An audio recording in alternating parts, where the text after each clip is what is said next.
Okay, so let's move on a little bit here onto um, the next section, which is oops, okay, how much to eat each day. Okay, so here we go. This is a really important slide. So each person has a different daily calorie, protein, fiber, carb, sugar, sodium allotment, really, according to whether they're male or female, whether how tall they are, how much you currently weight, and also how much you want to lose by when.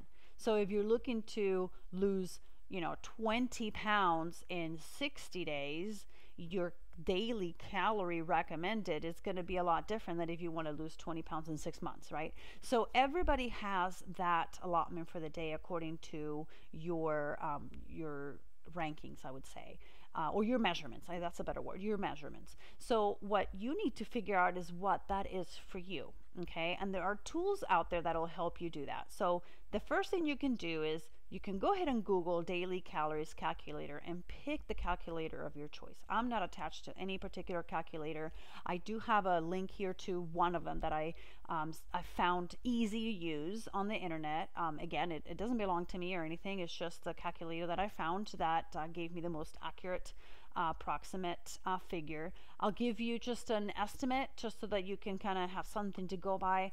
For someone like myself who is 5.3, and when I started out, I started at 132 pounds. Okay, just my third challenge actually, 132 pounds. And for me, my calorie allotment was 1,200 calories a day. Okay, so just to give you an idea. So basically it depends on how much you currently weigh and how much you want to weight and however long you determine on the calculator. Okay, and it'll let you know. You can also Google daily calories for weight loss, right? Or daily calories for weight gain. Those calculators exist too. So if you want to gain weight, and some people do, then you just eat more than what you would to maintain it, and it'll tell you how much that is.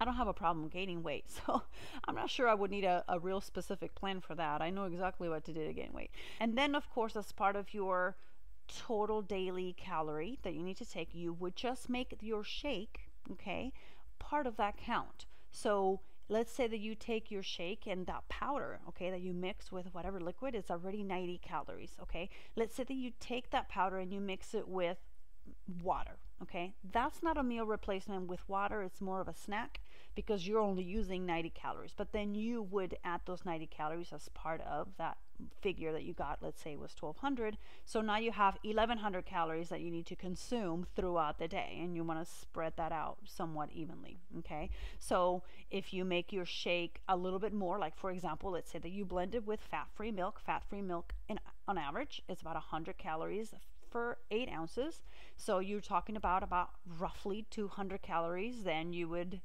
have 200 calorie shake. You would take 200 calories from your daily count. You still need to consume 1,000 calories today. Not 1,000 calories worth of shakes, just 1,000 calories in general from whatever that is. Well, I shouldn't say from whatever that is. You don't want to add 1,000 calories worth of M&Ms, right? You make sure that your calories are relatively healthy because not all calories are created equal. So just look for more nutritional meals.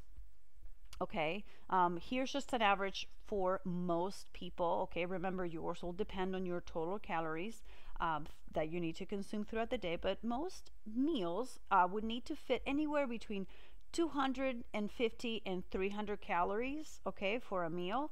And then consider that you're going to add snacks in between to equal your daily total. So really the recommended eating habit is that you eat throughout the day, little meals throughout the day. You have 3 main meals that are between 200 and 300 calories. For some it may be more if you need to accomplish a larger total for the day, but then you want to add little snacks in between that are maybe 100 or so to reach that goal. So just to give you an idea, when you're keeping track of what you're doing, what you should focus on.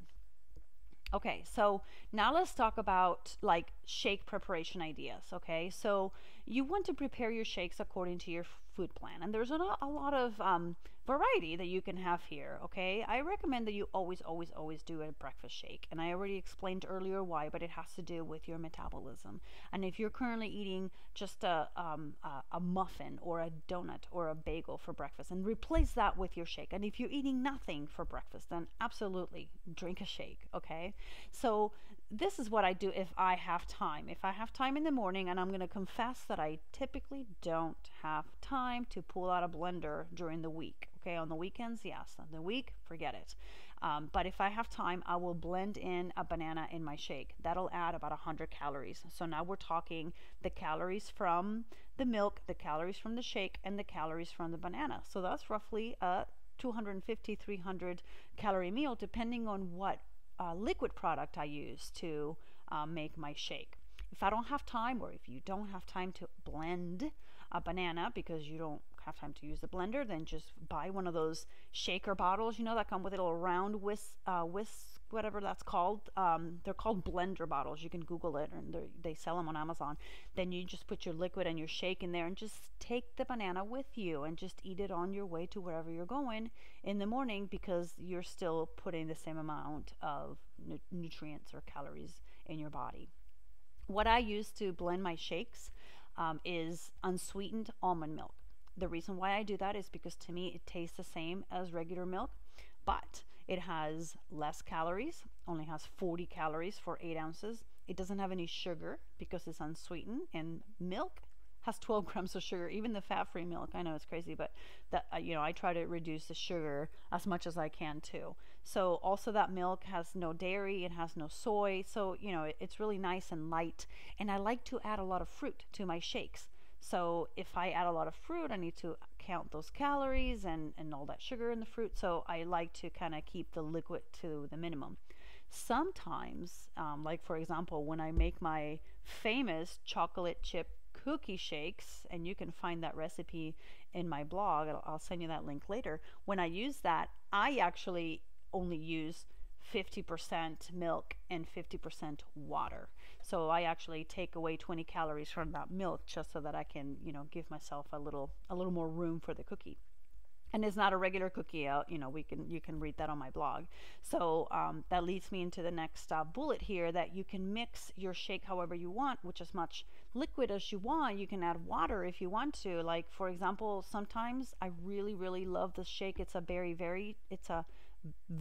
berry shake, and you can mix this with frozen berries. And of course, if you're going to do milk and you're going to do berries and you're going to do the powder, you're going to end up with a ton of sugar and a ton of calories. And sometimes I like to blend it with juice. So what I do is, instead of using 8 ounces of juice, which is roughly 120 calories by itself already, I will mix 50% juice, so 4 ounces of juice and 4 ounces of water, because you're not going to taste the difference at all once everything's blend. Also, one more thing to, in case you didn't know, is that if you do have access to a blender and you mix you add about a cup of crushed ice, oh my gosh, your shakes will just be delicious smoothies that you will love. So I do that quite often with most of my shakes. And actually, instead of a regular blender, I have one of those bullet blenders. They have those on Amazon now too. They're single cup blenders. So I'll put my 8 ounces and I put whatever I'm gonna add to my shake, and I blend it, and then I drink it right out of that same cup, so I don't have to pour it anywhere because it's a single cup serving, and then I just rinse it out and go. So that's for me a much better alternative than pulling up this full-size blender and blending this in that blender, because then I have to use 2 containers. So I'm always trying to be as efficient as I can. And again, always remember to count everything you add to your shake. So if you do your shake, add how many calories in the liquid, and then make sure you count if you added bananas or strawberries or pineapple. Pineapple has a lot of calories too. So just, make sure that you're mindful to keep count of that, because that makes a difference at the end of the day.